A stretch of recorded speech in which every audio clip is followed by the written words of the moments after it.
Hello friends, welcome back to the Hubballi vlogs. ಇವತ್ತು ನಾನು ನಿಮ್ಮ ಜೊತೆ ಶೇರ್ ಮಾಡ್ಕೊಳ್ತಾ ಇರೋ ರೆಸಿಪಿ ಯಾವುದಪ್ಪ ಅಂತ ಹೇಳಿದರೆ ಮೇಥಿ ಮಟರ್ ಮಲಾಯಿ ಪನ್ನೀರ್ ಅಂತ. ನ್ಯೂ ಟೈಪ್ ಪನ್ನೀರಲ್ಲೇ ಬರೀ ಟಿಕ್ಕಾ ಮಸಾಲ ಬಟರ್ ಮಸಾಲ ತಿಂದು ಬೇಜಾರಾಗಿತ್ತು. ಸೊ ನ್ಯೂ ಟೈಪ್ ಏನಾದರೂ ಟ್ರೈ ಮಾಡೋಣ ಅಂತ ಮಾಡಿದ್ದೆ. ತುಂಬಾ ಚೆನ್ನಾಗಾಗಿತ್ತು. ಅದಕ್ಕೋಸ್ಕರ ನಿಮ್ಮ ಜೊತೆ ಶೇರ್ ಮಾಡ್ಕೊಳ್ತಾ ಇದ್ದೀನಿ. ಸೊ ಹೆಂಗೆ ಮಾಡೋದು ಅಂತ ರೆಸಿಪಿನ ನೋಡೋಣ ಬನ್ನಿ. ನಾನು ಒಂದು ಪಾತ್ರೆಗೆ ಸ್ವಲ್ಪ ಬೆಣ್ಣೆಯನ್ನು ಹಾಕ್ಕೊಳ್ತಾ ಇದ್ದೀನಿ. ಬೆಣ್ಣೆ ಅಥವಾ ತುಪ್ಪ ಯಾವುದಾದ್ರೂ ಆ್ಯಡ್ ಮಾಡ್ಕೊಳ್ಬೋದು. ಅದು ಕರಗಿದ ತಕ್ಷಣ ಒಂದು 2 ಸ್ಪೂನ್ ಆಗೋಷ್ಟು ಎಣ್ಣೆನ ಕೂಡ ನಾನು ಇದಕ್ಕೆ ಸೇರಿಸ್ಕೊಳ್ತೀನಿ. ಅದು ಸ್ವಲ್ಪ ಬಿಸಿ ಆದ ನಂತರ ಹೋಲ್ ಸ್ಪೈಸಸ್ನ ಆ್ಯಡ್ ಮಾಡ್ಕೊಳ್ತಾ ಇದ್ದೀನಿ. ಬೇ ಲೀಫ್ ಆಗಿರ್ಬೋದು, ಚಕ್ರಮೊಗ್ಗು, ಜೀರಿಗೆ, ಚಕ್ಕೆ, ಲವಂಗ, ಏಲಕ್ಕಿ ಮತ್ತು ನಿಮ್ಗೆ ಯಾವ್ದು ಇಷ್ಟನೋ ಅದನ್ನೆಲ್ಲನೂ ಕೂಡ ನೀವು ಆ್ಯಡ್ ಮಾಡ್ಕೋಬೋದು ಮಸಾಲೆಗೋಸ್ಕರ ಅಂತ. ತುಂಬಾ ಚೆನ್ನಾಗಿರುತ್ತೆ.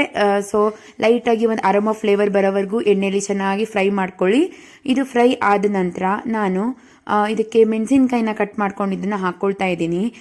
ಇಲ್ಲಿ ಹಸಿ ಖಾರನೇ ನಾವು ಯೂಸ್ ಮಾಡಬೇಕಾಗಿರೋದು. ನಾವಿಲ್ಲಿ ರೆಡ್ ಚಿಲ್ಲಿ ಪೌಡರ್ನ ಹಾಕ್ಕೊಳ್ಳೋದಿಲ್ಲ ಈ ರೆಸಿಪಿಗೆ. ಸೊ ಹಂಗಾಗಿ ಖಾರ ಎಷ್ಟು ಬೇಕೋ ಅಷ್ಟು ನೋಡ್ಕೊಂಡ್ಬಿಟ್ಟು ಮೊದಲೇ ನೀವು ಮೆಣಸಿಕಾಯಿನ ಕಟ್ ಮಾಡ್ಕೊಂಡ್ಬಿಟ್ಟು ಹಾಕೊಳ್ಳಿ. ನಾನಿಲ್ಲಿ 5ರಿಂದ 6 ಮೆಣಸಿಕಾಯಿನ ಉದ್ದುದ್ದು ಕಟ್ ಮಾಡ್ಕೊಂಡ್ಬಿಟ್ಟು ಹಾಕ್ಕೊಳ್ತಾ ಇದ್ದೀನಿ. ಹಾಗೆ ಈರುಳ್ಳಿನ 3ರಿಂದ 4 ಈರುಳ್ಳಿ ತಗೊಳ್ಳಿ. ನಾನು 4 ದೊಡ್ಡ ಈರುಳ್ಳಿ ತಗೊಂಡಿದ್ದೆ, ಬಟ್ ಸ್ವಲ್ಪ ಬೇಡ ಅಂತ ಅನಿಸ್ತು. ಸೊ ಅದನ್ನು ಒಗ್ಗರಣೆಗೆ ಹಾಕೊಳ್ಳೋದಕ್ಕಂತ ತೆಗೆದಿಟ್ಕೊಂಡೆ. ಸೊ ಒಂದು 3.5 ಈರುಳ್ಳಿ ಆಗೋಷ್ಟು ನಾನಿಲ್ಲಿ ಹಾಕೊಂಡಿದ್ದೀನಿ, ದೊಡ್ಡ ಈರುಳ್ಳಿ. ಇಲ್ಲಿ ನಾವು ಟೊಮೆಟೊ ಯೂಸ್ ಮಾಡೋದಿಲ್ಲ ಗ್ರೇವಿಗೆ, ಹಾಗಾಗಿ ಈರುಳ್ಳಿನೇ ಸ್ವಲ್ಪ ಜಾಸ್ತಿ ತಗೊಳ್ಬೇಕಾಗತ್ತೆ. ಅದು ಚೆನ್ನಾಗಿ ಎಣ್ಣೆಯಲ್ಲಿ ಬೇಯಿಸ್ಕೋಬೇಕಾಗತ್ತೆ. ಚೆನ್ನಾಗಿ ಬೇಯಬೇಕಂದ್ರೆ ಎವ್ರಿ ಟೈಮ್ ನಾನು ಹೇಳೋ ಪ್ರಕಾರ ಉಪ್ಪನ್ನ ಹಾಕೊಂಡ್ಬಿಟ್ಟು ಬೇಯಿಸ್ಕೊಳ್ಳಿ. ಅಂದರೆ ಬೇಗನೆ ಬೇಯುತ್ತೆ, ನಿಮ್ಮ ಟೈಮ್ ಕೂಡ ಸೇವ್ ಆಗುತ್ತೆ.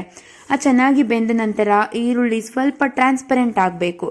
ಆದಮೇಲೆ ಸ್ವಲ್ಪ ಗೋಡಂಬಿ, ನಾನಿಲ್ಲಿ ಒಂದು 8ರಿಂದ 10 ಗೋಡಂಬಿನ ತಗೊಂಡಿದ್ದೀನಿ. ಇದು ಸ್ವಲ್ಪ ಥಿಕ್ನೆಸ್ ಬರೋದಕ್ಕೆ, ಗ್ರೇವಿ ತುಂಬ ನೀರು ಆಗಬಾರ್ದಲ್ವಾ, ಸ್ವಲ್ಪ ಥಿಕ್ನೆಸ್ ಬರಬೇಕಲ್ವಾ, ಹಾಗಾಗಿ ನಾವಿಲ್ಲಿ ಕ್ಯಾಶ್ಯೂಸ್ನ ಯೂಸ್ ಮಾಡ್ಕೊಳ್ತಾ ಇದ್ದೀವಿ. ಗೋಡಂಬಿನ ನೀವು ಹಾಕ್ಕೊಳ್ಬೇಕಾಗತ್ತೆ.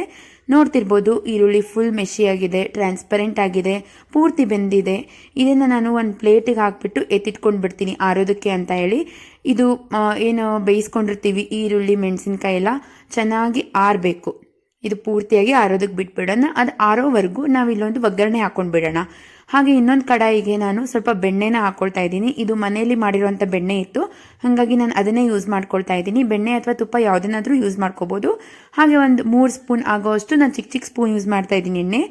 ದೊಡ್ಡ ಸ್ಪೂನ್ ಅಂದರೆ 1ರಿಂದ 1.5 ಸ್ಪೂನ್ ಆದರೆ ಸಾಕು. ಹಾಗೆ ಬೆಣ್ಣೆ ಎಲ್ಲ ಬಿಸಿ ಆದ ನಂತರ, ಬೆಣ್ಣೆ ಕರಗಿದ ನಂತರ ಸಾಸಿವೆ ಜೀರಿಗೆ ಹಾಕ್ಕೊಂಡ್ಬಿಟ್ಟು ನಾನೇನು ಉಳಿಸ್ಕೊಂಡಿದ್ನಲ್ವ ಈರುಳ್ಳಿ, ಅದನ್ನು ನಾನು ತೀರಾ ಚಿಕ್ಕದಾಗಿ ಕಟ್ ಮಾಡಿಬಿಟ್ಟು ಹಾಕ್ಕೊಳ್ತಾ ಇದ್ದೀನಿ. ಈರುಳ್ಳಿ ಬೇಕಂದರೆ ಹಾಕ್ಕೊಳ್ಳಿ, ಇಲ್ಲಾಂದರೆ ಸ್ಕಿಪ್ ಮಾಡ್ಕೋಬೋದು. ಬಟ್ ಈರುಳ್ಳಿ ಹಾಕ್ಕೊಳ್ಳೋದ್ರಿಂದ ಚೆನ್ನಾಗಿ ಒಂದು ಫ್ಲೇವರ್ ಬರುತ್ತೆ, ಹಾಗೆ ತುಂಬಾ ಚೆನ್ನಾಗಿರುತ್ತೆ. ಹಾಗಾಗಿ ನಾನು ಈರುಳ್ಳಿನ ಕಂಪಲ್ಸರಿಯಾಗಿ ಒಗ್ಗರಣೆಯಲ್ಲಿ ಹಾಕ್ಕೊಳ್ತೀನಿ. ಯಾಕಂದರೆ ಚಿಕ್ಕದಾಗಿ ಕಟ್ ಮಾಡಿದಾಗ ಈರುಳ್ಳಿ ಒಂಥರ ಡಿಫ್ರೆಂಟ್ ಟೇಸ್ಟ್ ಬಿಟ್ಕೊಳ್ಳುತ್ತೆ. ಹಾಗಾಗಿ ನಾನು ಇದನ್ನು ಆ್ಯಡ್ ಮಾಡ್ಕೊಳ್ತೀನಿ. ಬೇಕಂದರೆ ಸ್ಕಿಪ್ ಕೂಡ ಮಾಡ್ಕೋಬೋದು. ಹಾಗೆ ನಾನಿಲ್ಲಿ 1 ಬಟ್ಲು ಆಗೋಷ್ಟು ಹಸಿ ಬಟಾಣಿನ ಯೂಸ್ ಮಾಡ್ಕೊಳ್ತಾ ಇದ್ದೀನಿ. ಇದಕ್ಕೆ ನೀವು ಹಸಿ ಬಟಾಣಿ ಅಥವಾ ಫ್ರೋಝನ್ ಬಟಾಣಿನ ಯೂಸ್ ಮಾಡ್ಕೊಳ್ಳಿ. ಗಟ್ಟಿ ಬಟಾಣಿ ಸಿಗುತ್ತಲ್ಲ, ಅದನ್ನ ನೆನೆಸಿಟ್ಕೊಂಡು ಕುಕ್ಕರಲ್ಲಿ ಕುದಿಸ್ಕೊಂಡು ಅದು ಚೆನ್ನಾಗಿರಲ್ಲ. ಸೊ ಹಸಿ ಬಟಾಣಿ ಸೀಸನ್ ಆಗಿರೋದ್ರಿಂದ ಇವಾಗ ಇದನ್ನು ತೊಗೊಂಡು ಬಂದ್ಬಿಟ್ಟು ನಾನು 1 ಕಪ್ ಆಗೋಷ್ಟು ಹಾಕ್ಕೊಳ್ತಾ ಇದ್ದೀನಿ. ಹಾಗೆ 1 ಕಪ್ ಆಗೋಷ್ಟು ಮೆಂತ್ಯ ಸೊಪ್ಪನ್ನು ನಾನು ಚೆನ್ನಾಗಿ ತೊಳೆದ್ಬಿಟ್ಟು ಚಿಕ್ಕದಾಗಿ ಕಟ್ ಮಾಡ್ಕೊಂಡ್ಬಿಟ್ಟು ಹಾಕ್ಕೊಳ್ತಾ ಇದ್ದೀನಿ.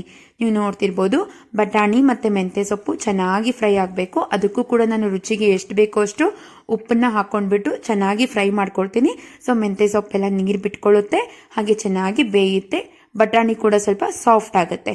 ಸೊ ಇದು ಸಾಫ್ಟ್ ಆಗೋವರೆಗೂ ನಾವೇನು ಆರೋಗಿರುತ್ತಲ್ವ ಈರುಳ್ಳಿ ಮಸಾಲೆ, ಅದನ್ನು ನಾವು ರುಬ್ಕೊಂಡು ಬಂದುಬಿಡೋಣ. ಇವಾಗ ನಾನು ಒಂದು ಮಿಕ್ಸಿ ಜಾರ್ಗೆ ಏನು ಈರುಳ್ಳಿ ಎಲ್ಲ ಬೇಯಿಸ್ಕೊಂಡು ಇಟ್ಕೊಂಡಿದ್ದೆ ಅದನ್ನೆಲ್ಲ ನಾನು ಜಾರ್ಗೆ ಟ್ರಾನ್ಸ್ಫರ್ ಮಾಡ್ಕೊಳ್ತಾ ಇದ್ದೀನಿ. ಹಾಗೆ ಒಂದು 5ರಿಂದ 6 ಪನ್ನೀರ್ ಕ್ಯೂಬ್ಸನ್ನು ನಾನು ಇದಕ್ಕೆ ಹಾಕ್ಕೊಂಡ್ಬಿಟ್ಟು ರುಬ್ಕೊಳ್ತೀನಿ. ಪನ್ನೀರ್ ಹಾಕೋದ್ರಿಂದ ಥಿಕ್ನೆಸ್ ಇನ್ನೂ ಜಾಸ್ತಿ ಆಗುತ್ತೆ, ಹಾಗೆ ಪಲ್ಯ ಕೂಡ ಜಾಸ್ತಿ ಅನಿಸುತ್ತೆ.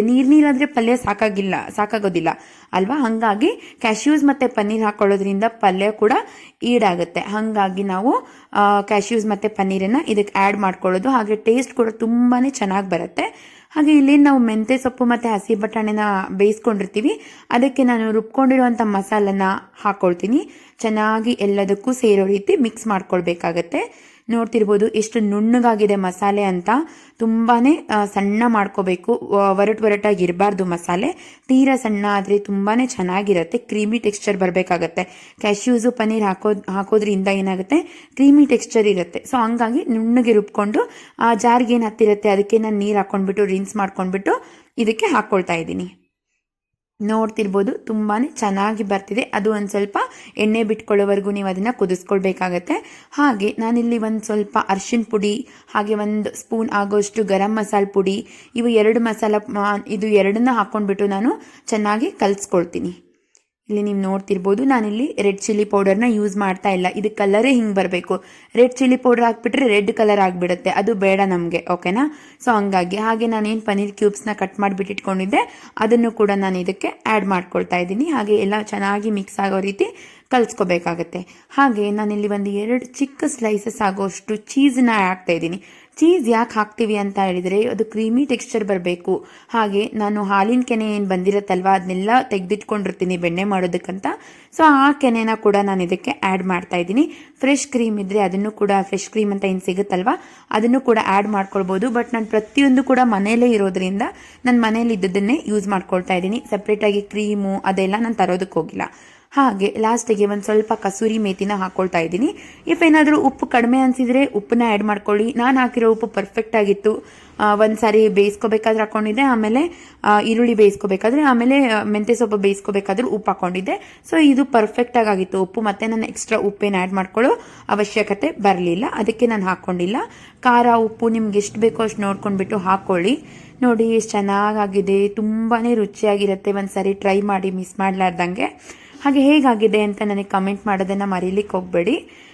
ಇನ್ನು ಯಾರ್ಯಾರು ನಮ್ಮ ಚಾನಲ್ಗೆ ಸಬ್ಸ್ಕ್ರೈಬ್ ಆಗಿಲ್ಲ ದಯವಿಟ್ಟು ಸಬ್ಸ್ಕ್ರೈಬ್ ಆಗಿ ಸಪೋರ್ಟ್ ಮಾಡಿ. ಹಾಗೆ ಹೆಚ್ಚು ಜನರಿಗೆ ನಮ್ಮ ಚಾನಲ್ನ ಶೇರ್ ಮಾಡಿ ಅಂತ ಕೇಳ್ಕೊಳ್ತಾ ಇದ್ದೀನಿ.